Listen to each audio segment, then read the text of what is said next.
অত আবেগের কি আছে, সবসময় তো আবেগ হতে হয় না, বুঝতে হয়। ইসলামের সব থেকে বেশি ক্ষতি করে মুনাফিক, আজও করে যাচ্ছে, দেখছেন না?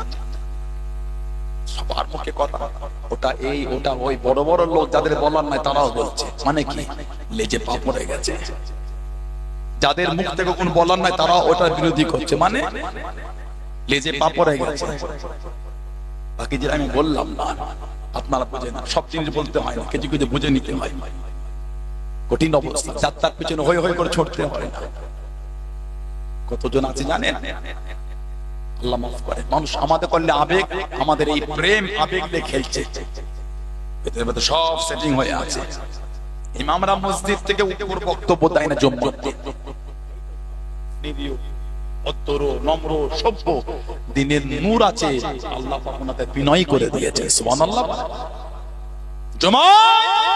মসজিদের ইমামরা উগ্র হয় না, মসজিদের ইমামরা মসজিদ থেকে শান্তি সম্প্রীতির বার্তা দেয়। গত 4 মাস থেকে 5 মাস আগে আসামের ফজরের সময় একটা মারুতি ভ্যান ওই ঠান্ডায় পানিতে পড়ে গেছিল, মনে আছে আপনাদের? মসজিদের ইমাম মাইক ধরে বলেছিল চিৎকারতে, কে কোথায় আছো, বাড়ি আসো। ঠান্ডায়, কনকনে ঠান্ডা, ঝাঁপ দিয়ে পুকুরে লাফ দিয়ে গোটা মারুতি ভ্যানের সমস্ত প্যাসেঞ্জারকে সকলকে টেনে হিঁচড়ে পার করে উপরে তুলেছে, ইমাম তুলেছে। ইমামরা উগ্র ভাষণ দেয় না, কারোর গাইতে আসেনি, বিরোধী করতে আসেনি, ন্যায়ের বিরুদ্ধে বললে বলতে হবে। কোন উগ্র বক্তব্য তাই বলে মনে হচ্ছে।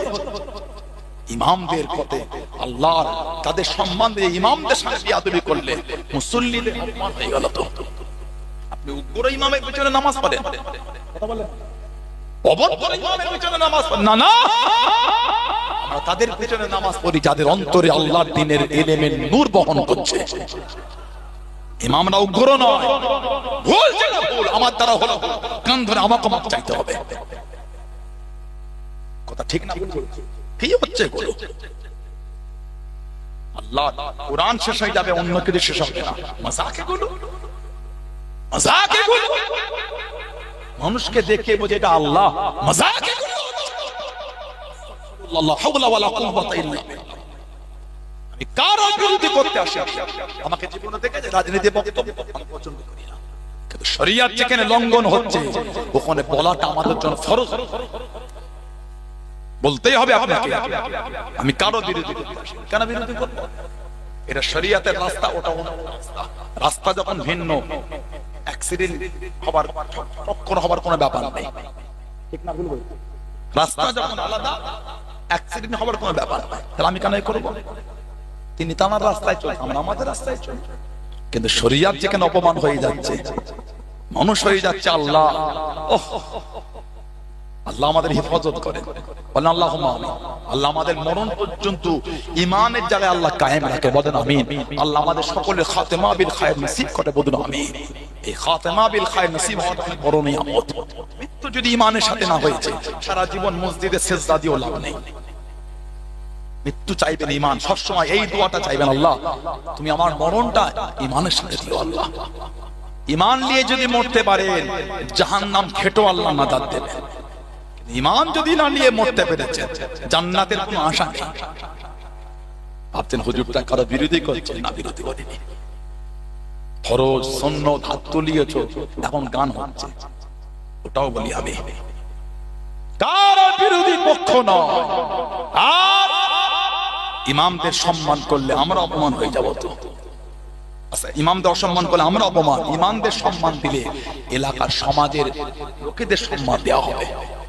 ইমামরা হলেন আমাদের সম্মানীয় ব্যক্তি, সমাজের কোটিপতি লোকটা ইমামের পিছনে গিয়ে আল্লাহু আকবার, ঠিক না? ভুল বলে?